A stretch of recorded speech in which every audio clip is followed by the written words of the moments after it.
Hello, hello. So, what is the problem? Well, I've had this earache lately in my right ear, and it's kind of a strong pain, and it makes me feel tired, and I can't hear quite as well. Do you have pullness? I'm sorry. Do you have pullness? Do I have what? Pullness. Do you have I'm pullness? sorry. What do you mean by pullness? Pullness. Pullness. Do you have pullness? I don't know what you mean. Pullness. It's English, isn't it? Don't you understand? Pullness. A few moments later. Oh, you mean Mm-hmm. congestion. Yes, stuffiness. Mm-hmm. Yes, I do. Yes, that really happened to me about 24, 25 years ago. Weird. That's what I would call Konglish. What is Konglish, you may ask? Well, that's what we'll talk about today.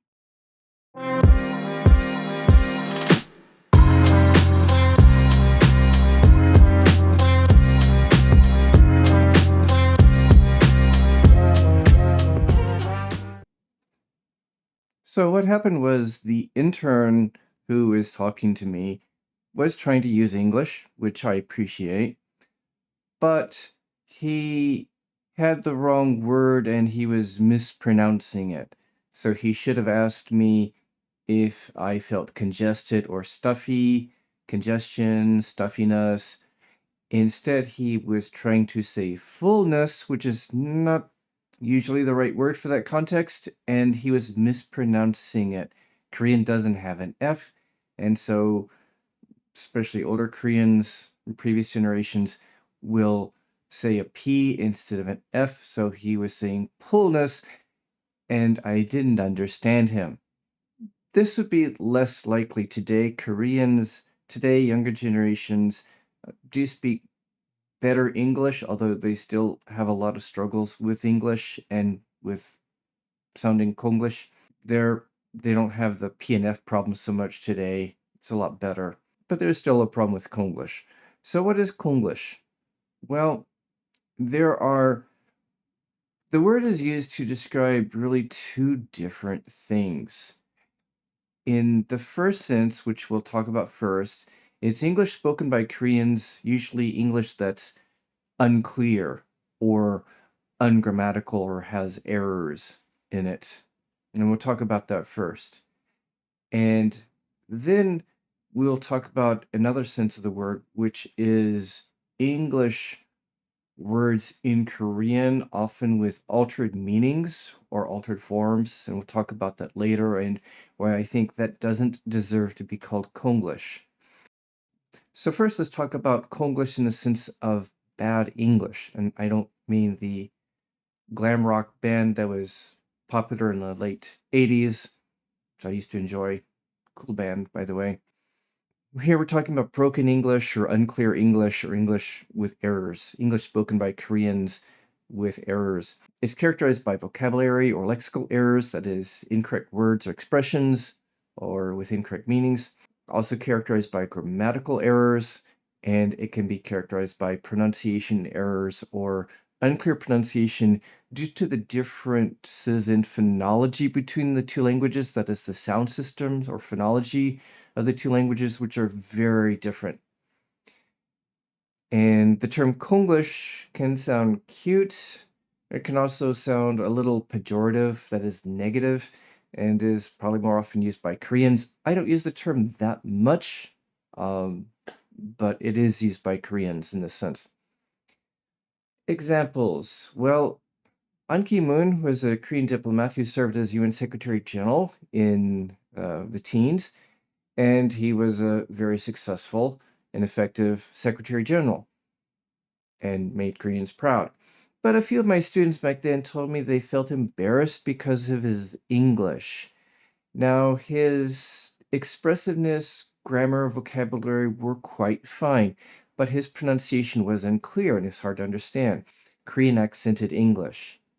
In spite of that, he was pretty effective in his job, but the pronunciation issues were not really his fault. You see, Koreans, especially older generations, when they learn English, they were only taught grammar, reading, vocabulary, and focus for a long time, and even today in English education here is on grammar, vocabulary, and reading.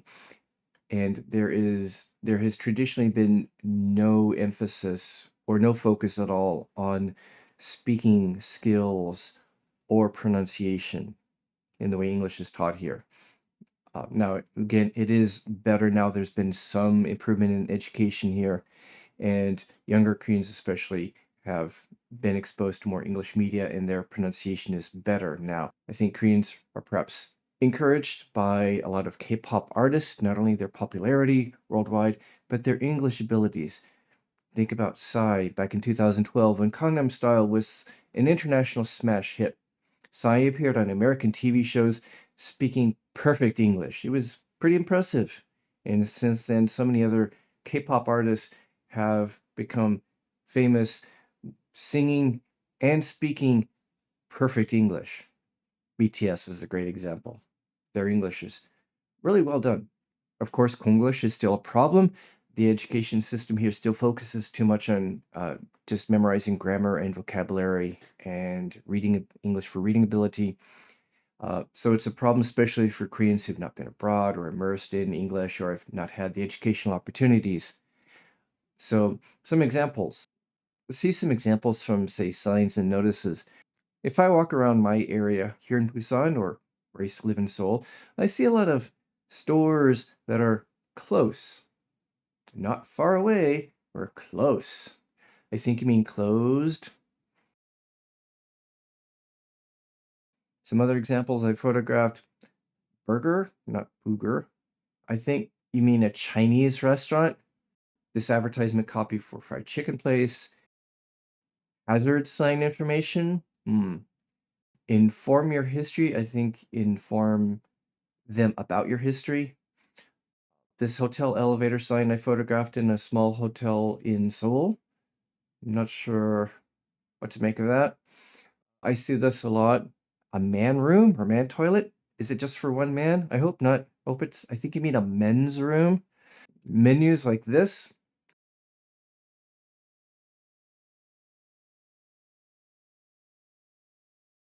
Or sometimes I see menus in Italian restaurants here for with items like crap pasta or crap salad. I think you mean crab. And this and clarity tape.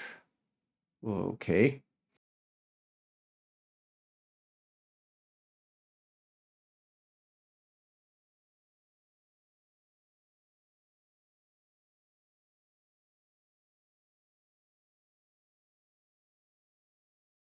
Awkward slogans. Sometimes governments and universities try to make English slogans which are just awkward. The slogan for the city of Seoul used to be "I Seoul You." Like, what does that mean? Or years ago, a university in Seoul changed the motto to "Proactive KU." What does that mean?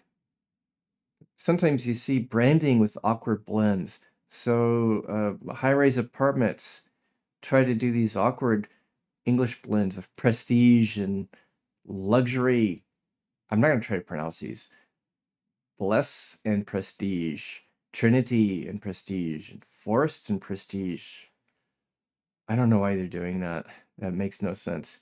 And this one makes no sense. This is a weird blend of English and French and Korean. By the way, if you want, these are examples that I photographed, but if you want other examples, you can go to the website english.com, which started out as a website for Japanese examples of bad English and has since expanded to examples of bad English from around the world. Reasons for this. Well, of course, the education system is, focused on testing, passing traditional English exams, not communicative English, not real English. So lack of focus on pronunciation, lack of focus on real English speaking, English for real communication purposes. That's always been a problem. there's a strong English fever here, but again, a lot of the resources are focused on English for exams. For example, high school students had to do well on this high pressure, high stakes college entrance exam, the Sunung or Korean Scholastic Aptitude Test, which focuses on grammar, vocabulary, reading skills. So students are kind of trapped by this kind of exam pressure and test pressure as government education policy is kind of slow to improve. This lack of communication focus in their English learning leads to a lot of Koreans kind of lacking confidence when it comes to speaking English, which is really sad. When I go to other places in the world, a lot of people are quite willing to try to speak in broken English with tourists. But unfortunately, a lot of Koreans feel a lack of confidence. They feel ashamed of their Konglish, which is really unfortunate because they're afraid of making mistakes. When you have to try and you have to make mistakes in order to use and learn a language. Again, there's been some improvement due to, I think, the popularity of the Korean wave, that is the international popularity of Korean culture and K-pop around the world, and some education progress, and the fact that Koreans are exposed to more English media. Hi, one little note I need to add here. A lot of Koreans feel bad about their English, even though their pronunciation is actually okay. It's just that they speak English with a Korean accent. There is nothing wrong with that. Most people who speak English speak it as a second language, and thus most people who speak English with some kind of a non-native accent. Korean accented English, Chinese accented English, Spanish accented English, etc. There's nothing wrong with an accent. What matters is that people can understand you. What matters is intelligibility. As long as your speaking is clear, intelligible, comprehensible, that is what matters. Korean accented English is not necessarily Konglish, as long as it's intelligible and clear.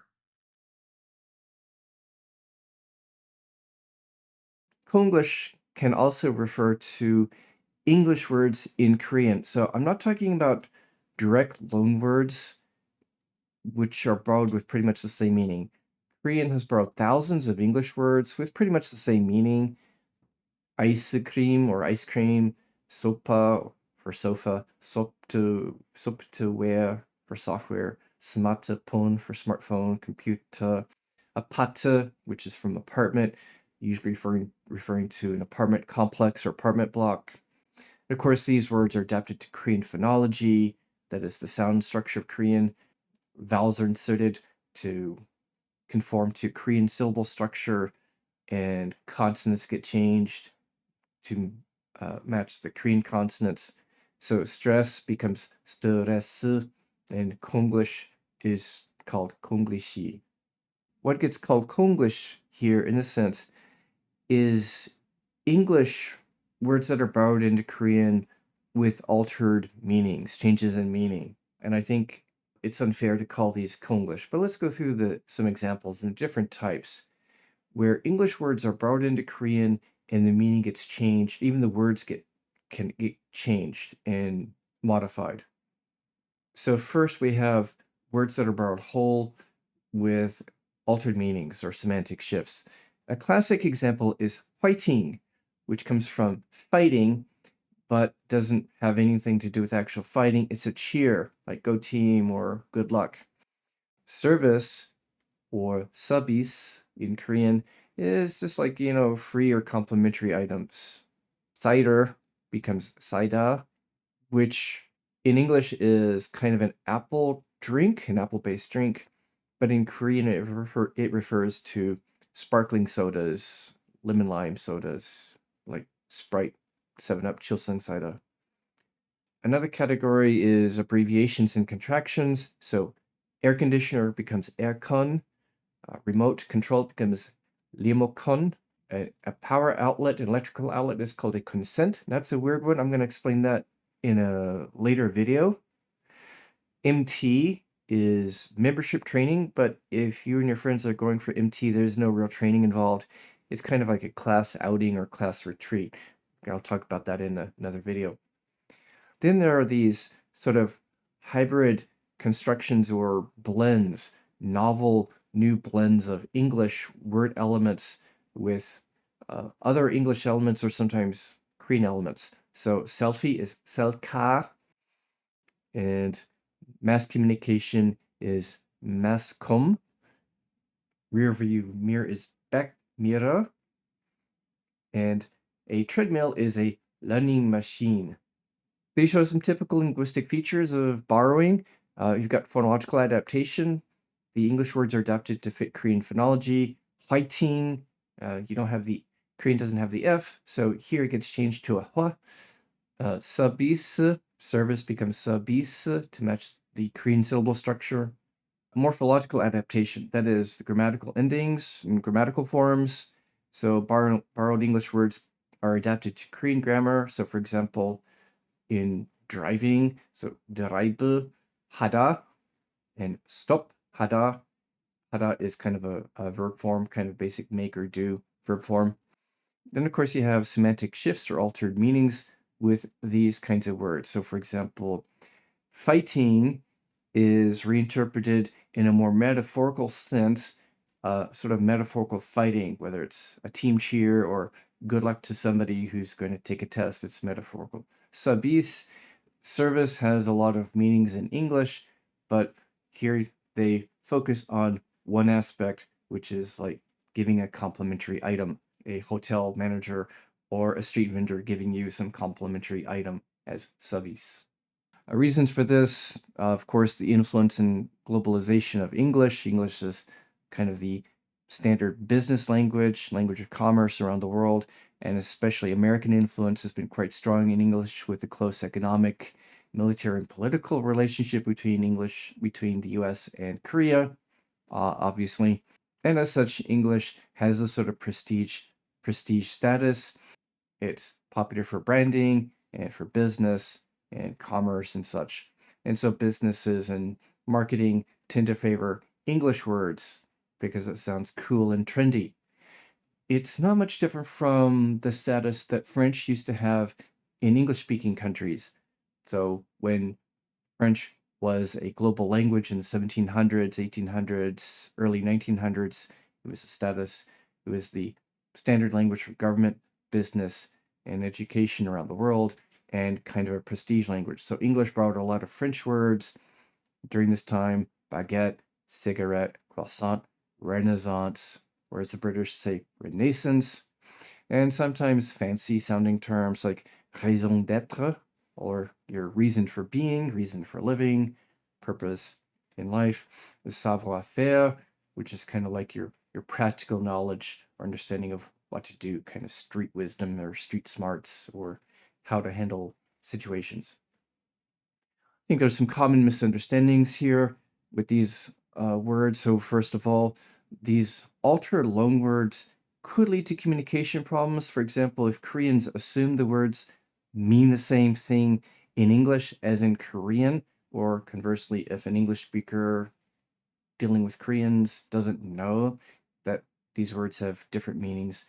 Again, subis, fighting, and some number of other examples which I'll get into in some later videos. For these kinds of loanwords, I don't like calling them Konglish. The term Konglish can sound pejorative.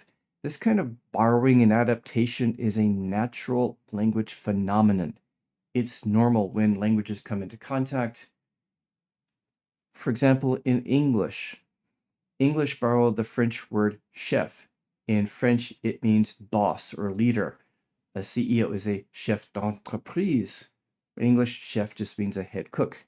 The French entrée means like an entry or an appetizer, but in American English, it came to mean the main course of a meal. Spanish, the word Spanish rancho means a small farm or workers' quarters, but in English, it became ranch, meaning a large farm, a large livestock farm, like a cattle ranch. In Italian, the word latte just means milk, but in English, it came to mean a type of coffee, espresso and steamed milk. In German, the colloquial term kaputt means broken, out of order, not working, but maybe it can be fixed. In English, it is a slang term meaning it has more of a meaning of completely broken. Like, oh, my car is kaput. I can't fix it. I need to get a new one. Or totally finished, defeated, or destroyed. Like, our team is 20 points behind. There's no way we can catch up. We're kaput. Some more examples of how this is a common language phenomenon. In German, the normal word for work is Arbeit. Like, I'm a professor. That's my work. That's meine Arbeit. Normal work. Any kind of work. In Japanese and Korean, this word was borrowed to refer to temporary or part-time work. Arbeite in Korean, or sometimes alba for short. It's just the word for work in German. Now, when I was in Germany in the 1990s, I heard a German slang term for temporary or part-time work, which is Job. Ich habe einen Job. Ein Job, in the verb jobben. German took the English word and changed it to refer to part-time or temporary work. Thus, this is a common language phenomenon. So I don't think this should be called Konglish. I think it's totally fine if it's used to refer to unclear or broken English. Koreans talk about Konglish, Japanese talk about Jinglish, Chinese talk about Chinglish, and that's fine, and that's one thing. These kinds of loanwords are a completely different thing, and I prefer to call them English Korean loanwords. It's a common language phenomenon, it's natural, it shows a lot of linguistic creativity. It's very creative and unique, especially the way that Korean has done it and the degree to which Korean has done it with a lot of English terms that have been altered. It's quite creative, and sometimes it fills some gaps, like the word skinship. It's not an English word originally, it's a Korean word made from Korean elements, and this refers to kind of like physical affection or touch, whether between friends or romantic partners. English didn't have a word for it, Korean made up a word for it. Very creative.